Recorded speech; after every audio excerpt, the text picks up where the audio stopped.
Jadi cukupi kebutuhan gizi Iya. sebelum hamil maupun selama hamil dengan makronutrien dan mikronutrien yang cukup.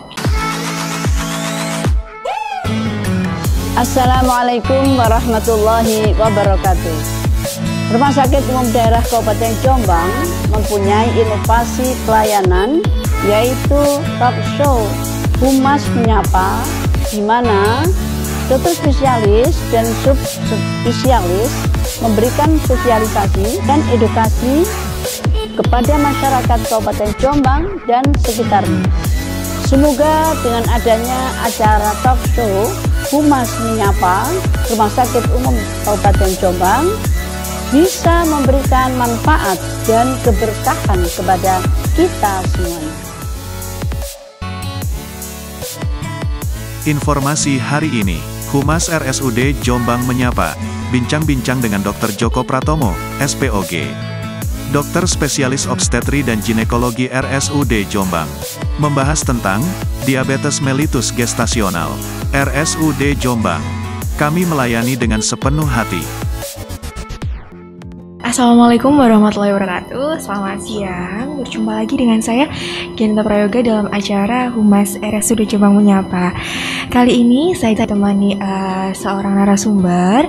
Beliau adalah Dr. Joko Pratomo, spesialis obstetrik dan ginekologi di Poli Kandungan RSUD Kabupaten Jombang. Untuk tema yang akan kita bahas pada siang hari ini yaitu seputar tentang diabetes mellitus gestasional. Sebelum itu kita sapa dulu beliau. Selamat siang Dokter Joko. Siang, Iya, gue salah. Iya, kayaknya semangat banget ini dok kayaknya dok. Ini pertemuan udah kedua ya kayaknya dok ya. Atau udah keberapa dok?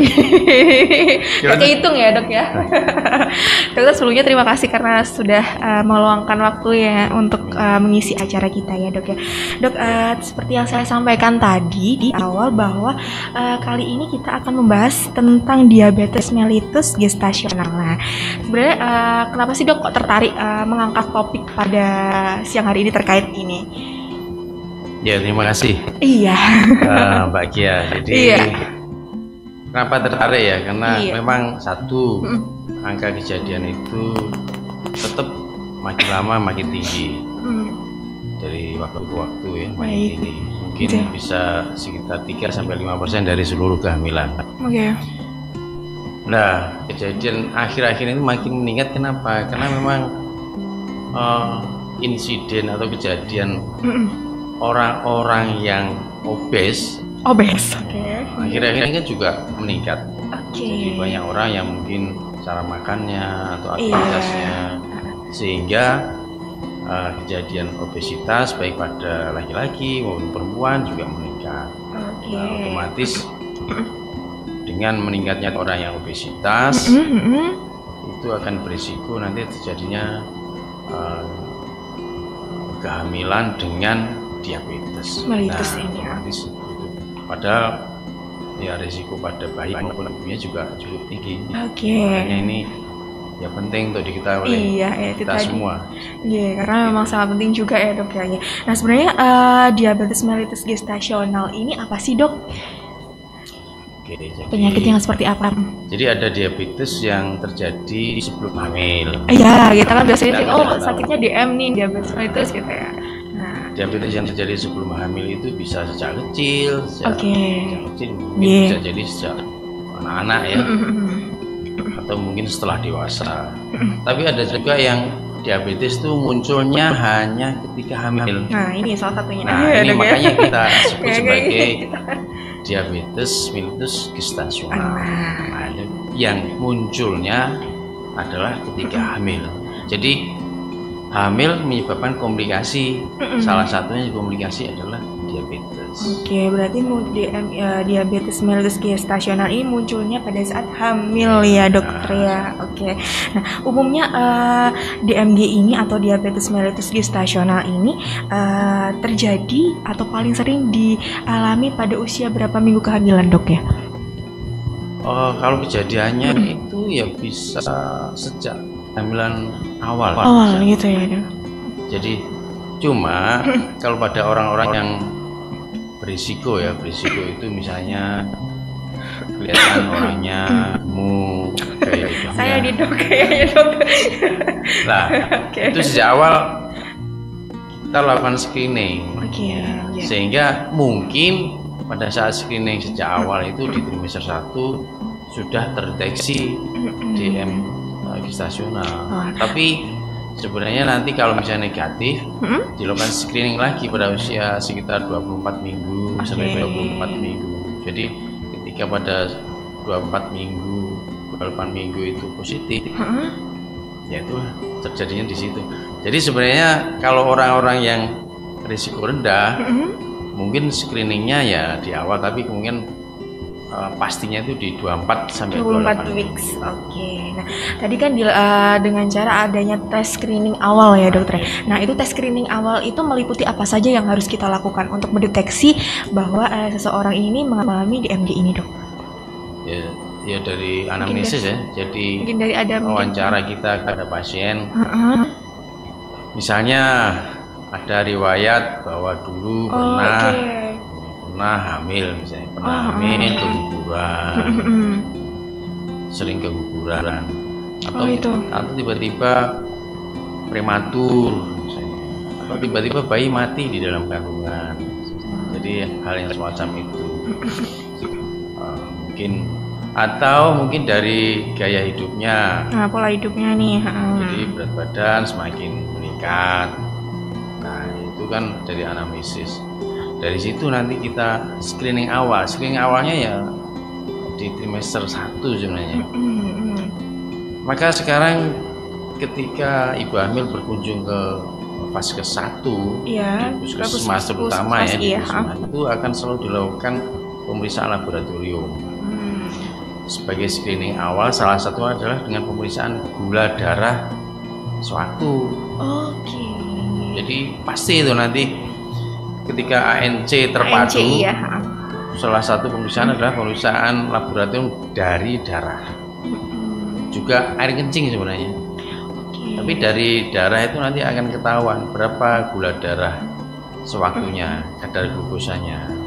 Ya itu merupakan screening juga, screening awal. Kalau misalnya nanti tinggi misalnya, ya kita pastikan. Jadi biasanya dari puskesmas nanti merujuk ke fase tingkat lanjut ya, dok. Dan tugasnya di tingkat lanjut adalah memastikan apakah betul pasien ini itu memang diabetes mellitus gestasional. Nah dokter, berarti sangat penting juga ya screening awal dan ANC di puskesmas ya dok. Karena mungkin banyak juga yang ibu-ibu yang mungkin tidak tahu terkait ANC ini ya dokter ya. Nah dokter, yang ingin saya tanyakan juga, sebenarnya mengapa sih dok wanita yang sedang hamil ini meskipun tidak memiliki riwayat diabetes mellitus sebelumnya tapi sangat beresiko bisa mengalami DMD ini dok? Ya karena memang secara hormonal, itu hormon ibu hamil jadi terjadi intoleransi dari glukosa, jadi karena pengaruh hormon kehamilan. Jadi resistensi insulin akan semakin resisten, jadi bertambah. Jadi otomatis nanti kandungan gulanya akan meningkat. Jadi secara fisiologis memang begitu.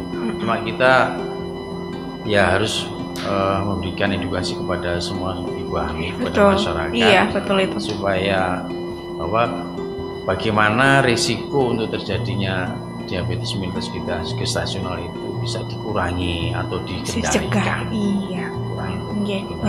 Nah, dokter tadi disebutkan bahwa faktor-faktor yang sangat beresiko ini juga salah satunya adalah obesitas atau ibu hamil yang overweight ya dokter ya. Nah, apakah dari segi usia ini juga mempengaruhi dok bisa mengalami ini DMD ini? Dari sisi usia secara umum iya ya. Bisa juga ya. Ada kemungkinan bisa juga. Karena ya kita semakin tua itu ya biasanya semakin semakin sakit. Jadi kondisi tubuh tidak semakin fit ya, tapi ya otomatis gitu ya, alat-alat yang ada di tubuh kita itu makin aus, jadi lebih gampang ya dari sisi usia. Jadi juga kalau usia ya apapun penyakit kan risiko hipertensi. Apalagi ibu hamil ya yang memang sudah berumur. Iya. Nah dokter, biasanya tata laksana apa sih yang biasanya dokter Joko lakukan untuk menangani pasien-pasien yang sedang mengalami diabetes mellitus gestasional ini? Pertama kita pastikan dulu, di screening dulu nih ya. Setelah tadi misalnya di screening dari fase 1 screening positif, berarti kemungkinan pasien ini menderita DMG. Lalu kita pastikan di rumah sakit memastikan dengan pemeriksaan laboratorium juga ya. Nanti setelah ada hasil laboratorium kita pastikan bahwa apakah dia diabetes mellitus gestasional atau bukan. Kalau misalnya iya, otomatis nanti kita lakukan pemeriksaan, konsultasi ke bidang-bidang terkait. Jadi misalnya gizi. Ahli gizi. Bisa nggak dimodifikasi gizinya, gaya hidup mungkin, pola hidupnya, olahraga, lifestyle ya. Makanan yang dikonsumsi gitu. Jadi kalau dengan gaya hidup nanti bisa kita evaluasi 2 minggu. 2 minggu, kira-kira 2 minggu dicek ulang, bisa turun enggak, bisa normal apa enggak. Kalau misalnya sudah mencapai normal gula darahnya di bawah 95 misalnya gula darah puasanya, berarti cukup dengan mengatur pola makan sama aktivitas fisik atau olahraga. Tapi kalau masih tinggi di atas 95, berarti ini perlu obat. Jadi ada obat yang memang harus perlu dikonsumsi ya dok ya. Nah dokter, sebenarnya untuk gejala-gejalanya sendiri bagi ibu hamil yang mengalami diabetes mellitus ini kebanyakan apa saja dok? Mungkin bisa lebih lagi. Yang bisa dirasakan itu tidak semua dirasakan sebenarnya. Tidak semua dirasakan. Tidak semua dirasakan. Kalau gula darah meningkat itu kan tidak semuanya tahu. Iya, ini kita nggak bisa lihat. Perlu dicek soalnya dok ya. Iya. Tapi yang bisa terjadi tadi kan misalnya kok tekanan darah saya kok makin tinggi, dan tekanan darah pun juga harus dicek. Normalnya untuk ibu hamil ini tekanan darah berapa dok? Kalau untuk ibu hamil? Ya kurang dari 130. 30. Nah lebih dari itu nih harus diwaspadai. Kurang dari 130, kurang dari 90. Kalau bisa mulai 130 harus waspada. Kalau 140 ini batas bahwa 140 atau lebih ini sudah termasuk dalam komplikasi hipertensi. Jadi orang DM berisiko untuk hipertensi. Nah, taunya ya setelah hipertensi misalnya. Jadi yang dirasakan mungkin ya hipertensi atau peningkatan berat badan yang terlalu berlebih. Tidak semua orang ibu hamil itu juga tahu berapa sih harusnya kenaikan berat badan saya selama hamil. Nah normalnya di dok biar nggak los nih kita nih. Kalau berat badan, jadi tergantung dari berat badan normal sebelumnya, awal. Kalau misalnya indeks massa tubuhnya itu normal, yaitu sekitar 18 sampai 22,9 maksimal ya dok ya. Itu berat badan yang ideal. Nah nanti kalau peningkatan berat badannya cukup sampai 9 bulan itu cukup di angka sekitar 11,5 kilo aja. Naiknya dari saat awal itu sampai 11,5 kilo aja. Itu berat badan ideal. Masalahnya ibu hamil ini lapar terus dok biasanya dok. Jadi tadi peningkatan berat badan, itu yang pertama, dan tensinya ini. Kemudian gejala yang lain biasanya ya mungkin cepat ingin makan terus, ingin minum terus, merasa lapar terus. Nah dokter, yang ingin saya tanya juga nih, biar kita jangan gitu dok, biar kita lebih aware, lebih waspada lagi nih. Hal-hal apa sih yang harus kita lakukan untuk mencegah nih terjadinya diabetes mellitus gestasional, selain ada kita harus menjaga pola hidup dan gaya hidup kita? Mencegah tentunya harus tahu, jadi bahwa sebelum hamil gitu misalnya, sebelum hamil bahwa orang itu tahu mengenai kehamilan dan komplikasi-komplikasi kehamilan. Nah, salah satu komplikasi kehamilan adalah diabetes mellitus. Iya. Berarti otomatis dia harus tahu kondisi saya ini mau hamil, kondisi saya ini kira-kira siap nggak? berisiko enggak?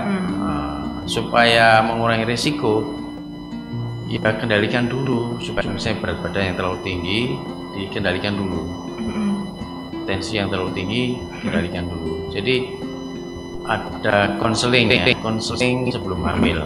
Iya. Misalnya dengan berat badan supaya diturunkan ideal, kemudian gula darah diturunkan. Jadi ketika sebelum hamil sudah DM nih, misalnya dikendalikan dulu supaya gula darahnya normal. Nah, setelah hamil, ya pastikan bahwa nutrisi itu yang secukupnya saja, yang tidak terlalu banyak glycemic index-nya. Jadi makanan-makanan yang kira-kira rasanya kok manis ini, pasti glycemic index-nya ini tinggi. Es krim, minuman terlalu manis pasti glycemic index-nya tinggi. Nah, itu dikurangi. Kemudian sambil tetap melakukan aktivitas fisik umum gitu aja, secara umum, yang tidak memberatkan. Itu kemudian tetap melakukan tes laboratorium. Jadi untuk mencegah, saya kira itu ya. Mengatur pola hidup, kemudian makan makanan yang bergizi juga ya dokter ya. Dari tensinya juga harus diperhatikan dan mungkin dilakukan tes atau screening awal laboratorium tadi ya dokter ya, itu yang juga penting. Nah dokter, ini kan apabila DMG ini tidak ditangani dengan tepat tentunya akan menimbulkan komplikasi atau penyakit lain, khususnya pada ibu dan janin ya dokter ya. Nah biasanya dampak apa sih dok yang sering timbul bagi ibu dan janin apabila ibu mengalami DMG ini? Komplikasi bisa terjadi pada janinnya ketika masih di dalam kandungan dari abortus atau keguguran. Bisa keguguran terus berulang.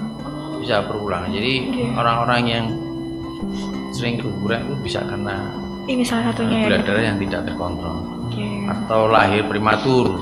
Berat badan prematur sehingga ya sulit perawatannya, atau tiba-tiba bayi itu meninggal ketika masih dikandung atau masih dalam kehamilan. Nanti risiko yang berikutnya adalah bayi itu bisa besar ukurannya. Lahir dengan ukuran yang lebih besar. Kalau ukuran yang lebih besar, otomatis risiko mungkin sulit lahirnya, atau menjadi pematangan parunya jadi terhambat, tertunda. Jadi ketika lahir yang harusnya pada usia-usia misalnya 37 minggu, 36 minggu itu paru-parunya sudah matang, sudah siap untuk lahir, sudah bisa bernafas secara normal, itu paru-parunya kurang matang. Jadi akhirnya ketika lahir itu mungkin tidak bisa nangis dengan kuat. Ya namanya RDS, respiratory distress syndrome. Jadi nangis tapi tidak kuat. Karena memang organ dalamnya belum sempurna ya dok. Bisa juga terjadi nanti bayinya menjadi kuning atau hiperbilirubinemia atau gangguan-gangguan mineral hipokalsiemi juga bisa. Atau mungkin ketika lahir beberapa saat setelah itu bayi terjadi hipoglikemi.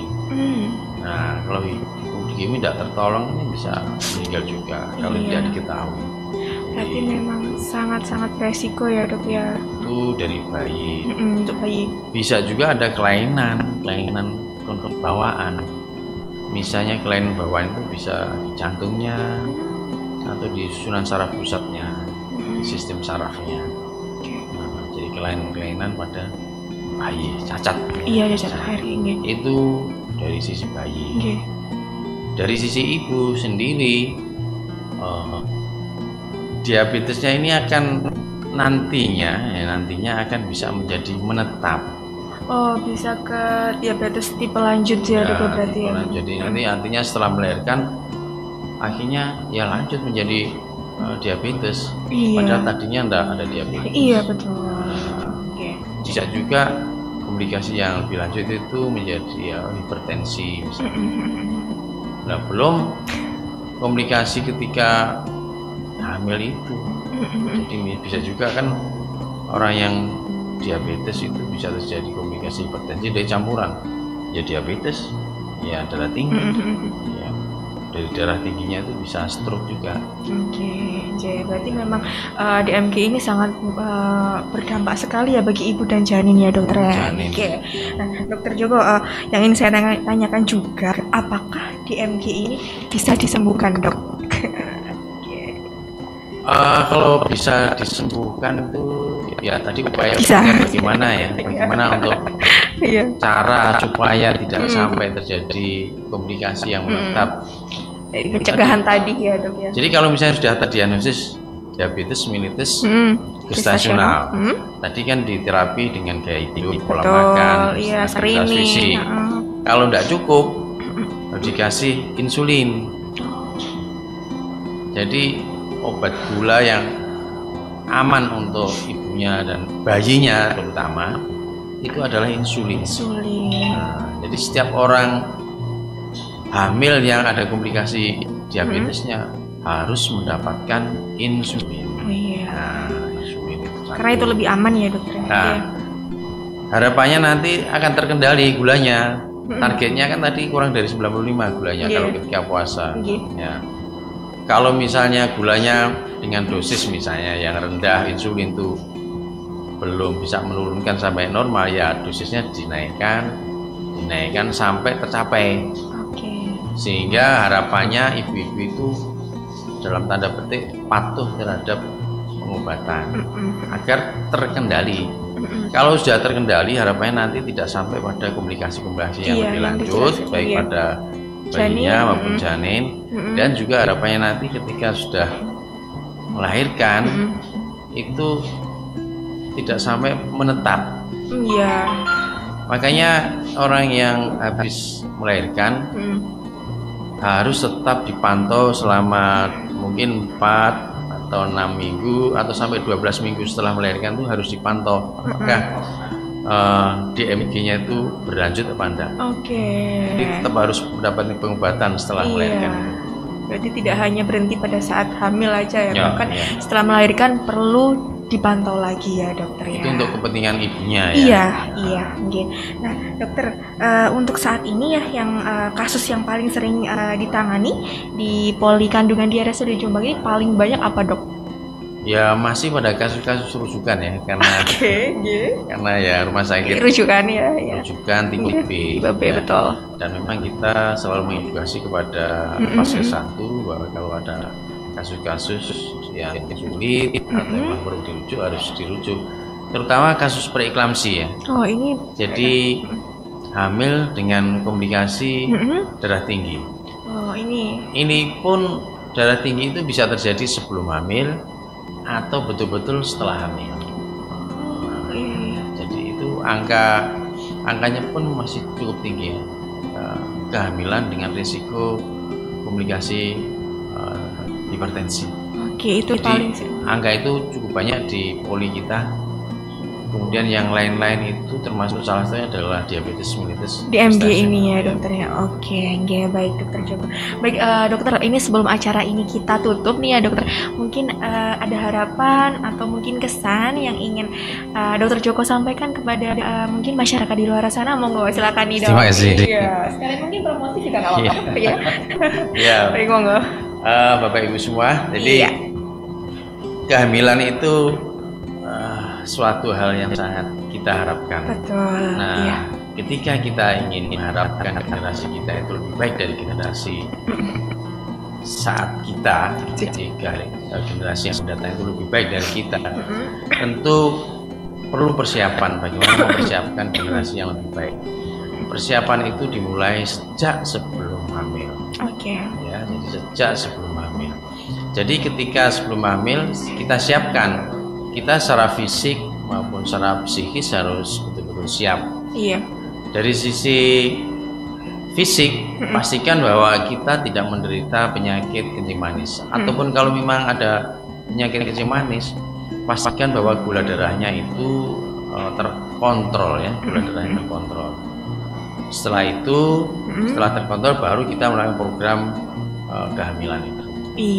Jadi itu yang paling penting. Dan setelah hamil pun Ya, hamil harus kita jaga supaya kita melahirkan bayi-bayi yang sehat, tidak sekedar nangis kuat, tapi juga IQ-nya cukup tinggi. Betul. Jadi secara fisik itu cukup bagus, dan secara mental, psikis juga cukup bagus bayi-bayi kita. Jadi tidak hanya sekedar bayi lahir nangis kuat, itu masih sudah kurang cukup. Gitu. Jangan sampai ibu hamil itu anemia, salah satunya adalah itu. Jadi cukupi kebutuhan gizi sebelum hamil maupun selama hamil dengan makronutrien dan mikronutrien yang cukup. Mungkin bisa konsultasi ke bidan, ke dokter, ke dokter spesialis, dan ke ahli gizi. Terima kasih. Mungkin itu pesan saya, karena kita harapannya itu generasi kita selalu lebih baik dari yang sudah. Iya, pasti itu. Nah, itu tadi yang disampaikan Dokter Joko, bahwa mungkin ada sanak saudara yang sedang hamil terus kemudian mengalami keluhan, monggo tidak usah segan-segan untuk periksa ya dokter ya. Periksa ke poli kandungan di RSUD Jombang ya dokter ya. Karena nanti ketemu Dokter Joko, mau konsultasi apa aja siap ya dokter ya. Oke. Ini polinya dari hari Senin sampai dengan hari Jumat ya dokter ya, Sabtu Minggu libur. Cukup banyak, rata-rata mungkin bisa 50 sampai 60 Ini perharinya kunjungannya ya. Oke, sudah cukup banyak. Oke. Baik Dokter Joko, semoga apa yang jenengan sampaikan tadi bisa bermanfaat dan mengedukatif kita semua ya dokter ya. Baik pemirsa Humas RSUD Jombang Menyapa, cukup sekian acara kita pada siang hari ini, dan jangan lupa untuk like, subscribe, dan share di channel YouTube kami. Selamat siang dan wassalamualaikum warahmatullahi wabarakatuh. Waalaikumsalam warahmatullahi wabarakatuh.